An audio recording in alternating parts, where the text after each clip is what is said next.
आमचाही माणीण होण्याची वाट प्रशासन पाहतोय का? पेणमधील वरवणे ग्रामस्थांचा संतप्त तितकाच उद्विग्न सवाल. पेण तालुक्यातील वरवणे गावात पुन्हा एकदा भूस्खलन झाल्याने ग्रामस्थांमध्ये भीती, संताप आणि असुरक्षिततेची भावना अधिक तीव्र झालीय.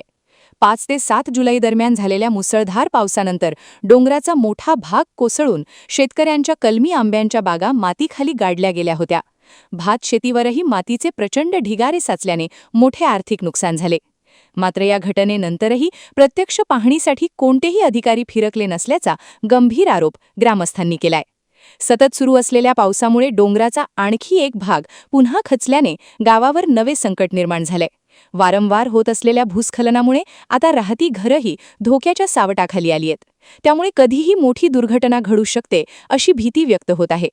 आमच्याही गावावर माळींसारखी वेळ यावी याचीच प्रशासन वाट पाहत आहे का, असा संतप्त आणि उद्विग्न सवाल ग्रामस्थांनी उपस्थित केलाय. आजही पेण तालुक्यात मुसळधार पाऊस सुरू असल्याने भीतीचं वातावरण कायम आहे.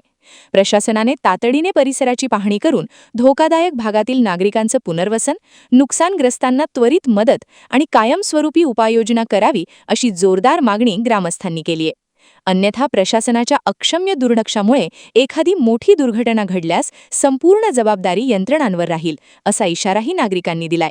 मी शासनाला सांगू इच्छितो, वरवणा गावामध्ये जे 5-6 जुलैला जो महापूर हाहाकार झाला, त्याच्यामध्ये आमच्या गावाच्या मध्ये असलेला साईचा डोंगर, त्याच्यामध्ये माझ्याजवळ 100 आंबे होते. त्या आंब्यामध्ये 100च्या 100 म्हणजे एकच आंबा राहिलेला आहे. परंतु मला ही धास्ती वाटते काय, याचं उत्कलन एवढं झालेलं आहे का आमचा गाव शेजारी आहे आणि गावाच्या शेजारी डोंगर असल्यामुळे तो डोंगर जर आला तर मालींसारखी परिस्थिती होण्याची शक्यता आहे.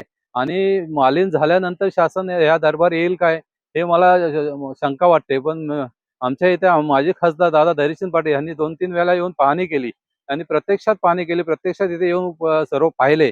परंतु ह्या गोष्टी प्रत्यक्षात पाहाव्या, कारण साईडलाच डोंगर आहे आणि हा डोंगर जर आला तर गावातला एक पण घर आणि राहू शकत नाही, असं मला त्याची खंत वाटते.